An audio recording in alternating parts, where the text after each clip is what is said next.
Hello दोस्तों, स्वागत है आप सबका आपके अपने चैनल लर्न गुरु आशीष में।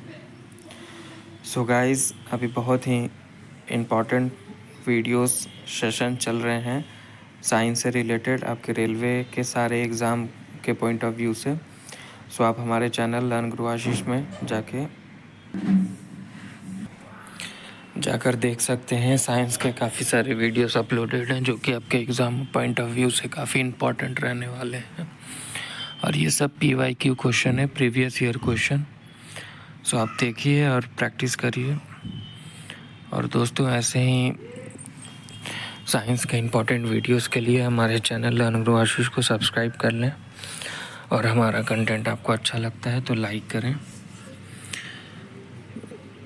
और अगर किसी टॉपिक में आप वीडियो चाहते हैं तो आप कमेंट करके बता सकते हैं, कोई पर्टिकुलर टॉपिक हो या कोई भी प्रीवियस ईयर क्वेश्चन हो। और दोस्तों, ऐसे ही इम्पॉर्टेंट वीडियोस देखने के लिए हमारे चैनल लर्न गुरु आशीष को सब्सक्राइब कर लें।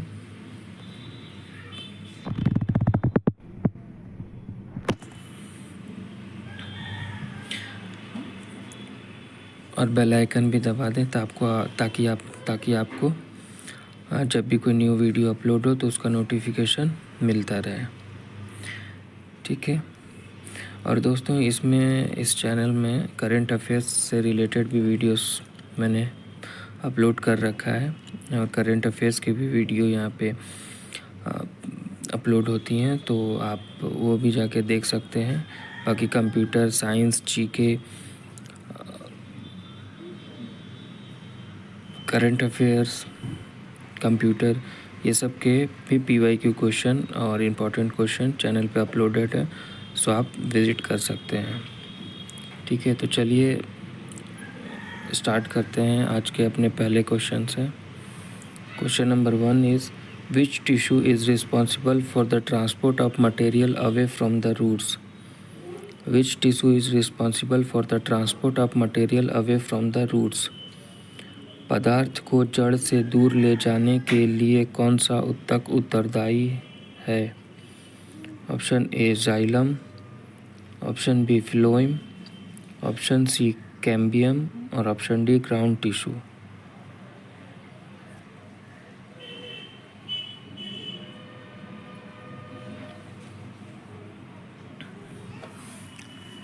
The right answer will be option B phloem. Phloem क्या करता है, रूट से जो मटेरियल है, फूड पार्टिकल है या जो भी फूड है, आइटम है, उसको वो ट्रांसपोर्ट करता है रूट से डिफरेंट पार्ट्स ऑफ प्लांट में। ठीक है। और जो वाटर रहेगा,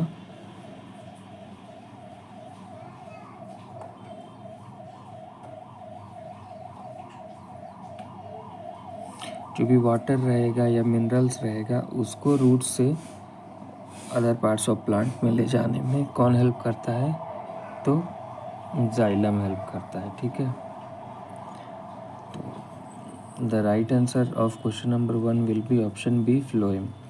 phloem tissue is responsible for the transport of material away from the roots. पदार्थ को जड़ से दूर ले जाने के लिए फ्लोएम ऊतक उत्तरदायी है। ठीक है। चलिए देखते हैं अपने अगले क्वेश्चन की तरफ क्या है। अगला क्वेश्चन है क्वेश्चन नंबर 2। परागकण का परागकोश से पुष्प के वर्तिकाग्र का स्थानांतरण क्या कहलाता है। Transfer of pollen grains from anther to the stigma of a flower is called. Option A pollination, option B transpiration, option C regeneration और option D sexual reproduction. So transfer of pollen grains from anther to the stigma of a flower or of a pistil is called pollination। ठीक है। परागकण का परागकोश से पुष्प के वर्तिकाग्र का स्थानांतरण पॉलिनेशन कहलाता है। ठीक है। इधर इमेज में आप देखिए कि pollen grains इन एंथर। ठीक है। इसको ये बटरफ्लाई ले करके ये स्टिग्मा पे आके ड्रॉप कर दी या छोड़ दी या बैठ गई। तो ये जो प्रोसेस है, ट्रांसफ़र हो रहा है pollen grains का एंथर से स्टिग्मा में एक फ्लावर के, उसी को बोल रहे हैं क्या, पॉलिनेशन। ठीक है। तो याद रखिएगा, this process is called pollination. So the right answer of question number 2 will be option A. चलिए बढ़ते हैं अपने अगले क्वेश्चन की तरफ। Question number 3, which helps the eye to adjust the focal length of the lens. कौन सी lens की फोकस दूरी को समायोजित करने में आँख की मदद करता है? Option A lens, option B ciliary muscles, option C retina और option D focal length.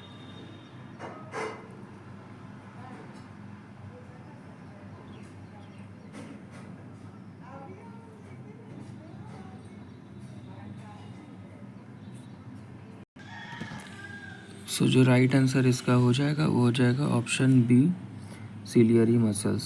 Ciliary muscles helps the eye to adjust the focal length of the lens. Ciliary muscle जो है फोकस दूरी को समायोजित करने में आँख की मदद करता है। ठीक है, चलिए बढ़ते हैं अब अपने अगले क्वेश्चन की तरफ। Question number 4। क्वेश्चन नंबर 4 है, where the mature sperm are produced. परिपक्व शुक्राणु कहाँ उत्पन्न होते हैं? A scrotum, B testis, C vas deferens और डी प्रोस्टेट ग्लैंड। चलिए इस क्वेश्चन में बताना है कि where the mature sperm are produce, परिपक्व शुक्राणु कहाँ उत्पन्न होते हैं। तो जो राइट आंसर हो जाएगा ये हो जाएगा option B testis. The mature sperm are produce in testis. परिपक्व शुक्राणु टेस्टिस में उत्पन्न होते हैं। ठीक है, और ये देखिए एक जो इमेज है ये स्पर्म का है। ठीक है, सबसे टॉप जो है वो एक्रोजोम है जो कि कंटेन करता है डाइजेस्टिव एंजाइम। इसके नीचे जो है मिडिल पोर्शन वो है हेड जो कि कंटेन करता है न्यूक्लियस और डीएनए। उसके नीचे जो है वो है मिड पीस जो कंटेन करता है मेनी माइटोकॉन्ड्रिया। और उसके नीचे वाला हिस्सा है टेल जो कि फ्लैगेलम है फॉर प्रोपल्सन। ठीक है, चलिए बढ़ते हैं अपने अगले क्वेश्चन की तरफ। Question number 5, the flexibility in plant is due to. पौधे में लचीलापन किसके कारण होता है? The flexibility in plant is due to. पौधे में लचीलापन किसके कारण होता है? देखिए जो जो ज़मीन के नीचे रहता है जैसे प्राइमरी रूट और लैटरल रूट, उसको रूट सिस्टम बोलते हैं। और जो ज़मीन के ऊपर वाला हिस्सा है उसको शूट सिस्टम बोलते हैं, जिसमें कि एपिकल बड, फ्लावर, स्टेम, लीफ, ऑक्सिलरी बड, पिटियोल, नोड, इंटरनोड, नोड, ये सब रहता है। ठीक है, तो अब बताइए कि ये इसका आंसर क्या हो जाएगा। प्लांट को फ्लेक्सिबिलिटी किसके द्वारा प्रदान होता है, मिलता है? ये होता है कोलेंचाइमा के द्वारा। ठीक है, the flexibility in plant is due to collenchyma. पौधे में लचीलापन जो होता है वो कोलेंचाइमा के कारण होता है। ठीक है, so the right answer of question number 5 will be option C collenchyma. चलिए अब बढ़ते हैं अपने अगले क्वेश्चन की तरफ। Question number 6, in which part of plant body develop into a new individual. तो in which part of plant body develop into a new individual. किस पौधे के शरीर का एक भाग एक नए व्यक्ति के रूप में विकसित होता है? ठीक है, क्या वो फ्यूजन में होता है? Option A fusion. क्या वो रीजनरेशन में होता है? Option B regeneration. क्या वो वेजिटेटिव प्रोपेगेशन में होता है? Option C vegetative propagation. या क्या वो सेक्सुअल रिप्रोडक्शन में होता है? Option D sexual reproduction. In which part of plant body develop into a new individual. Vegetative propagation में आपने देखा होगा कि कोई भी पार्ट डेवलप किया उसका एक अलग से एक पार्ट वो डेवलप और वो फिर टूट के एक न्यू इंडिविजुअल में वो ग्रो कर जाता है। या फिर आप किसी प्लांट का एक हिस्सा को कट करेंगे और फिर उसको अगर कहीं न्यू मिट्टी वगैरह या फिर सॉइल में वो डाल देंगे तो वो फिर एक न्यू प्लांट में डेवलप कर जाएगा। तो ये जो होता है ये वेजिटेटिव प्रोपेगेशन में होता है। ठीक है, forming a new plant from the part of a parent plant. ठीक है, parent plant, plant cutting, new plant planting. ठीक है, sand, soil and compost. So the right answer of question number 6 will be option C, vegetative propagation. चलिए अब बढ़ते हैं अपने अगले क्वेश्चन की तरफ. Question number 7. Main function of skeleton is. कंकाल का मुख्य कार्य है. Option A, to cover skull. Option B, to provide the shape of body. Option C, formation of RBC. और option D, all of the above. Main function skeleton का क्या है? देखिए, the main function of skeleton, जो function है skeleton का, वो तो शेप एंड स्ट्रक्चर को ये मेंटेन करेगा, प्रोटेक्ट करेगा ऑर्गन को, मसल को अटैचमेंट करेगा, ब्लड सेल प्रोड्यूस करेगा, ठीक है, और कैल्शियम को स्टोर करेगा, कैल्शियम स्टोरेज. और यहाँ जो ऑप्शन के बेसिस पे जो हो जाएगा वो सही हो जाएगा, to provide the shape of body. ठीक है, जो बॉडी को ये शेप प्रोवाइड करेगा. ठीक है, अब चलिए देखते हैं अपने अगले क्वेश्चन को. अगला क्वेश्चन क्या है? यह है question number 8. Asexual reproduction takes place in. अलैंगिक जनन होता है. Option A, plants. Option B, higher animals. Option C, lower animals. और option D, lower animals and plants. तो इसका जो सही जवाब हो जाएगा वो हो जाएगा option D, lower animal and plants. तो asexual reproduction takes place in lower animal and plants. अलैंगिक जनन होता है लोअर एनिमल्स एंड प्लांट्स में. ठीक है, so the right answer of question number 8 will be option D, lower animal and plants. देखिए यहाँ पे कुछ पॉइंट्स आप लोगों के लिए रखा गया है. Asexual reproduction occurs in various organism such as prokaryotes, plants and certain animals. What is asexual reproduction? Asexual reproduction is a mode of reproduction that does not entail the union of sex cell or gametes. ठीक है, चलिए बढ़ते हैं अपने अगले question की तरफ, जो कि है question number 9. Prostate gland is present below. Prostate ग्रंथि नीचे मौजूद है. Option A, the urinary bladder. Option B, scrotum. Option C, penis. या ऑप्शन डी, किडनी. आप लोगों ने एक डायलॉग सुना होगा, ये किडनी का बीमारी बहुत बुरा रह रहा है, दिन में 1 बार पियो और 10 बार जाओ. मगर जो यहाँ पे इसका सही जवाब होगा ना, वो किडनी नहीं होगा, वो होगा द यूरिनरी ब्लैडर. ठीक है, prostate gland is present below the urinary bladder. Prostate ग्रंथि द यूरिनरी ब्लैडर के नीचे मौजूद है. ठीक है, so the right answer of question number 9 will be option A, urinary bladder. चलिए अब बढ़ते हैं अपने अगले क्वेश्चन की तरफ. Question number 10. What found in blood is responsible for oxygen transportation. अब चलिए इसका आंसर बताना है कि what found in blood is responsible for oxygen transportation. रक्त में पाया जाने वाला fill in the blanks oxygen परिवहन के लिए जिम्मेदार है. Option A, WBC. Option B, platelets. Option C, RBC. या ऑप्शन डी, प्लाज्मा. देखिए ये थोड़ा ट्रिकी क्वेश्चन हो गया, घुमाने वाला क्वेश्चन हो गया. ठीक है, ये डायरेक्ट नहीं पूछा है कि ऑक्सीजन का ट्रांसपोर्टेशन कौन करता है ब्लड में, कौन रिस्पॉन्सिबल है. और जो रिस्पॉन्सिबल है वो यहाँ पे दिया ही नहीं है, मगर आप लोग को समझना होगा कि वो आखिर किस में है. देखिए, what found in blood is responsible for oxygen transportation. रक्त में पाया जाने वाला क्या ऑक्सीजन परिवहन के लिए जिम्मेदार है. तो ये जो ऑक्सीजन का ट्रांसपोर्टेशन या ट्रांसफ़र जो करता है वो करता है हीमोग्लोबिन, पर ऑप्शन में हीमोग्लोबिन है नहीं.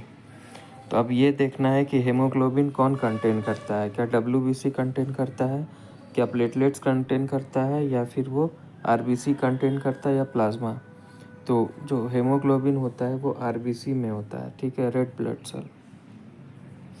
सो what found in blood is responsible for oxygen transportation.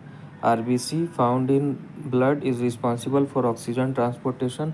रक्त में पाया जाने वाला RBC ऑक्सीजन परिवहन के लिए जिम्मेदार है. ठीक है, देखिए रेड ब्लड सेल यहाँ पे है, ठीक है, ऑक्सीजन मॉलिक्यूल है, हेमोग्लोबिन मॉलिक्यूल है, ठीक है, और ऑक्सीजन फ्रॉम लंग्स, ये लंग्स से ले रहा है। फिर oxygen bonds to haemoglobin, haemoglobin से बॉन्ड कर रहा है, ठीक है।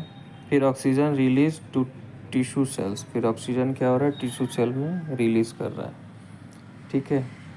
तो ये डायग्राम के बेस मदद से भी आप समझ लिए। चलिए अब पढ़ते हैं अपने अगले क्वेश्चन की तरफ। इसका आंसर हो जाएगा ऑप्शन सी आरबीसी, 10 का ऑप्शन सी आरबीसी। चलिए अब बढ़ते हैं अपने अगले क्वेश्चन की तरफ, जो है question number 11। The energy release at the end of digestion is in the form of, पाचन के अंत में ऊर्जा का विमोचन किस रूप में होता है? Option A thermal energy, option B chemical energy, या ऑप्शन सी काइनेटिक एनर्जी, या ऑप्शन डी इलेक्ट्रिक एनर्जी।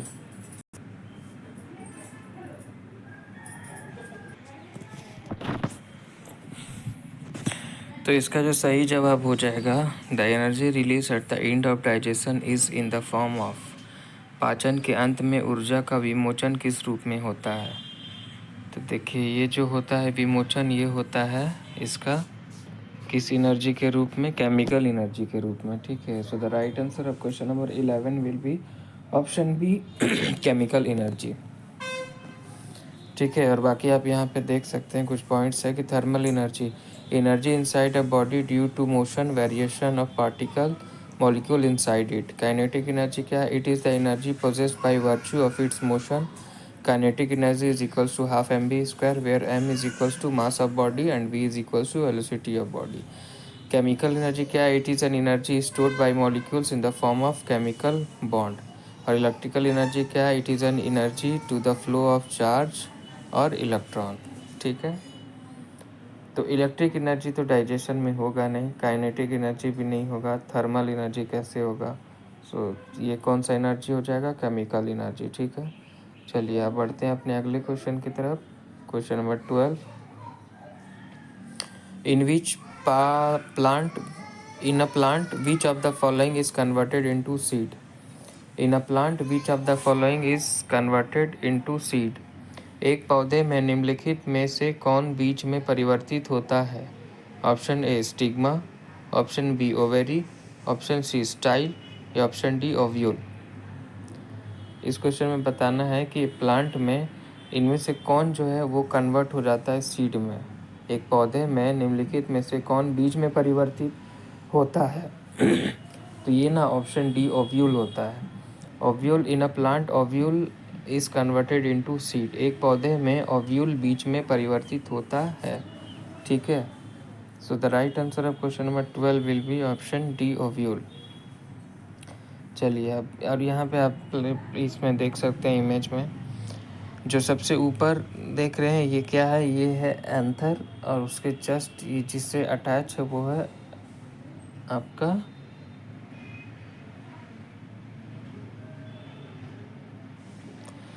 ये जो है स्टेमन, ठीक है। इधर ये जो देख रहे हैं ये पार्ट है स्टिग्मा, इसके नीचे ये स्टाइल है, ये पेटल है, और ये सेपल है।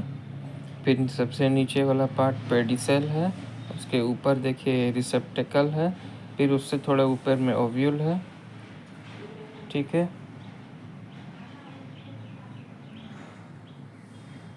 और इधर ये आपका हो जा रहा है फिलामेंट, ठीक है। एंथर और फिलामेंट को कंबाइन में स्टेमन बोला गया है। चलिए अब बढ़ते हैं अपने अगले क्वेश्चन की तरफ, question number 13। Involuntary action in human beings such as blood pressure, salivation and vomiting are controlled by the, मनुष्य में अनैच्छिक क्रिया जैसे रक्तचाप, पाचन, लार आना और उल्टी किसके द्वारा नियंत्रित होती है? Option A medulla, option B spinal cord, option C pons, या option D hypothalamus.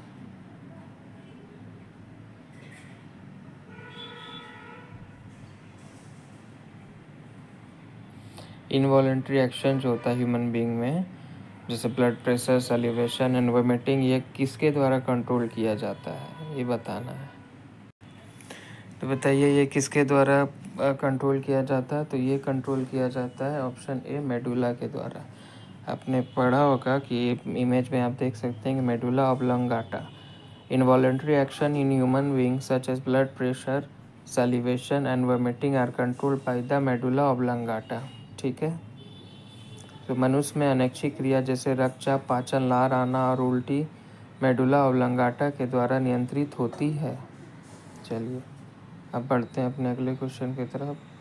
Structure of brain देख लीजिएगा। ये सबसे नीचे वाला पोर्शन है स्पाइनल कॉर्ड, उसके ऊपर है मेडुला ओब्लंगाटा, फिर पॉन्स, फिर है हिंड ब्रेन, फिर इधर आ जाता है आपका सेरिबेलम, मिड ब्रेन, थैलेमस, फिर इधर बेसल न्यूक्लाई, फिर सेरिब्रल कॉर्टेक्स, फिर फोर ब्रेन और उसके नीचे इधर आता है बीच में हाइपोथैलेमस। ठीक है, चलिए बढ़ते हैं अपने अगले क्वेश्चन की तरफ। Question number 14, which type of reproduction allow for greater variation to be generated? किस प्रकार का प्रजनन अधिक भिन्नता उत्पन्न करने की अनुमति देता है? Option A binary fission, option B asexual reproduction, option C sexual reproduction या ऑप्शन डी मल्टीपल फिजन। तो बताइए इसका सही जवाब क्या हो जाएगा? तो इसका जो सही जवाब होगा ना वो हो जाएगा option C sexual reproduction. Sexual reproduction allows for greater variation to be generated. Sexual reproduction प्रकार का प्रजनन अधिक भिन्नता उत्पन्न करने की अनुमति देता है। ये इमेज में देख सकते हैं आप सेक्सुअल रिप्रोडक्शन, मेल का स्पर्म इधर फीमेल का स्पर्म, दोनों मिल के जाइगोट फॉर्म हुआ, फिर जाइगोट से एम्ब्रायो बना और एम्ब्रायो से बेबी बना। ठीक है, तो चलिए आप बढ़ते हैं अपने अगले क्वेश्चन की तरफ। The right answer of question number 14 will be option C sexual reproduction. Now let's move into our next question, that is question number 15। चलिए क्वेश्चन नंबर 15 है, which is a multicellular organism? इनमें से कौन एक बहुकोशिकीय जीव है?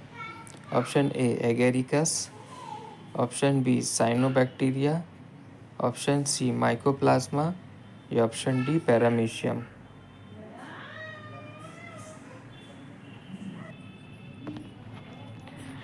तो इसका जो सही जवाब हो जाएगा ना वो हो जाएगा ऑप्शन ए एगेरिकस। ठीक है, एगेरिकस क्या है? एक मल्टीसेलुलर ऑर्गेनिज्म है। एगेरिकस एक बहुकोशिकीय जीव है। देखिए जितना भी ऑल फंजाई क्या होता है ना वो आपका मल्टीसेलुलर होता है। ठीक है, ऑल फंजाई वो मल्टीसेलुलर होता है। ठीक है, ये ध्यान में रखिएगा। देखिए आपको बता देते हैं कि all fungi is a multi cellular मगर एक्सेप्ट ईस्ट। ठीक है, ईस्ट को छोड़ के जितना भी फंजाई है वो क्या होता है? मल्टी सेलुलर ऑर्गेनिज्म होता है। ठीक है, तो चलिए राइट आंसर जो हो जाएगा क्वेश्चन 15 का वो हो जाएगा ऑप्शन, क्वेश्चन नंबर 15 का हो जाएगा ऑप्शन ए एगेरिकस। चलिए अब बढ़ते हैं अपने अगले क्वेश्चन की तरफ। Question number 16, somatotropin is another name for. Somatotropin का दूसरा नाम क्या है? Option A laughing gas, option B tear gas, option C digestive juice या ऑप्शन डी ग्रोथ हार्मोन। देखिए जो सोमैटोट्रोपिन है ना ये ग्रोथ हार्मोन का दूसरा नाम है। ठीक है, what are the other words for somatotropin? ये पिजन पूछ रही है। तो बोल रहा है growth hormone, somatotropic hormone, somatotropin और सोमैटोट्रोपिक हार्मोन। ठीक है, तो जो सोमैटोट्रोपिन है ना ये ग्रोथ हार्मोन का ही दूसरा नाम है। चलिए अब बढ़ते हैं अपने अगले क्वेश्चन की तरफ। Question number 18, which metal was earlier called wolfram? किस धातु को पहले वोल्फ्रम कहा जाता था? ये क्वेश्चन नंबर 17 है। ठीक है, which metal was earlier called wolfram? किस धातु को पहले वोल्फ्रम बोला जाता था या कहा जाता था? क्या ऑप्शन ए टंगस्टन, क्या ऑप्शन बी जिंक, क्या ऑप्शन सी रेडियम या क्या ऑप्शन डी मोलिब्डेनम। तो जो पहले वोल्फ्रम बोला जाता था ना ये टंगस्टन को बोला जाता था। इमेज में आप देख सकते हैं ये टंगस्टन है। Tungsten metal was earlier called wolfram. Tungsten धातु को पहले वोल्फ्रम कहा जाता था। चलिए अब बढ़ते हैं अपने अगले क्वेश्चन की तरफ। Question number 18।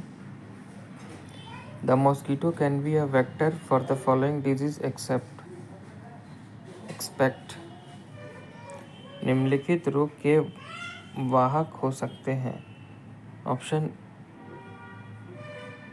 ए yellow fever, option B dengue fever, option C filariasis या ऑप्शन डी काला आजार।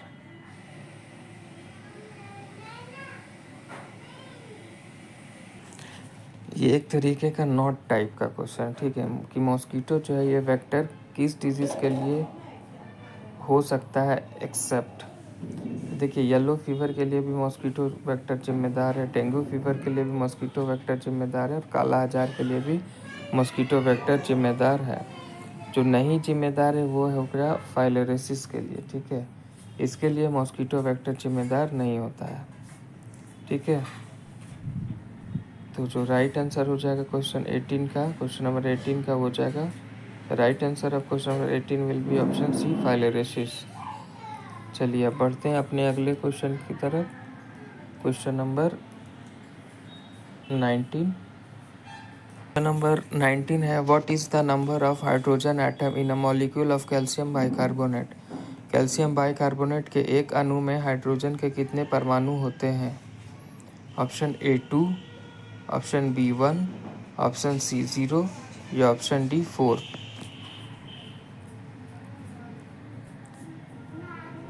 देखिए जो the number of hydrogen atom in a molecule of calcium carbonate is 2, ठीक है। कैल्शियम कार्बोनेट में हाइड्रोजन एटम के 2 मॉलिक्यूल्स होते हैं। कैल्शियम बाइकार्बोनेट के एक अणु में हाइड्रोजन के 2 परमाणु होते हैं। The right answer of question number 19 will be option A 2, ठीक है। यहाँ पे इमेज में आप देख सकते हैं कैल्शियम बाइकार्बोनेट, ये इसका फार्मूला है और वहाँ पे केमिकल बॉन्ड से भी दिखाया गया है कि हाइड्रोजन के कितने बॉन्ड हैं, ऑक्सीजन के कितने बॉन्ड हैं, किधर डबल बॉन्ड है किधर सिंगल बॉन्ड है, ठीक है। अब चलिए बढ़ते हैं अपने अगले क्वेश्चन की तरफ। Question number 20। Which among the following is a negatively charge ion. Which among the following is a negatively charge ion. निम्नलिखित में से कौन एक ऋण आवेशित आयन है। निम्नलिखित में से कौन एक ऋण आवेशित आयन है। Option A calcium ion, option B zinc ion, option C silver ion या option D iodine ions.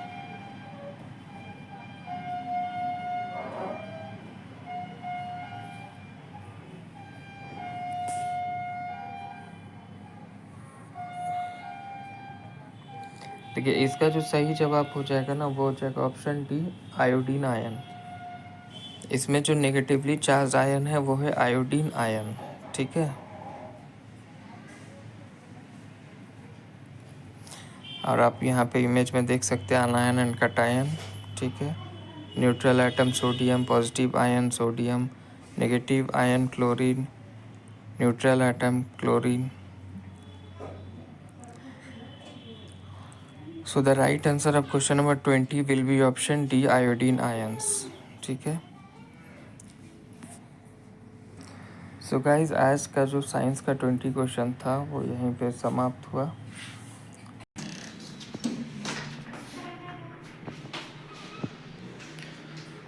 So guys आज का सेशन यहीं पे समाप्त हुआ। आई होप आप लोगों को ये वीडियो अच्छा लगा होगा।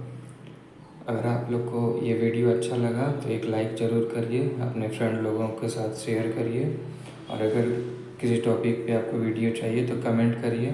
और दोस्तों ऐसे ही वीडियोस देखने के लिए हमारे चैनल लर्न गुरु आशीष को सब्सक्राइब कर लें और बेल आइकन दबा दें ताकि जब भी कोई न्यू वीडियो अपलोड हो तो उसका नोटिफिकेशन आपको तुरंत मिल जाए, ठीक है। अभी इस चैनल में रेलवे के प्रीवियस ईयर क्वेश्चन, साइंस के और जो भी महत्वपूर्ण क्वेश्चन है एग्ज़ाम पॉइंट ऑफ व्यू से वो सब करवाएंगे।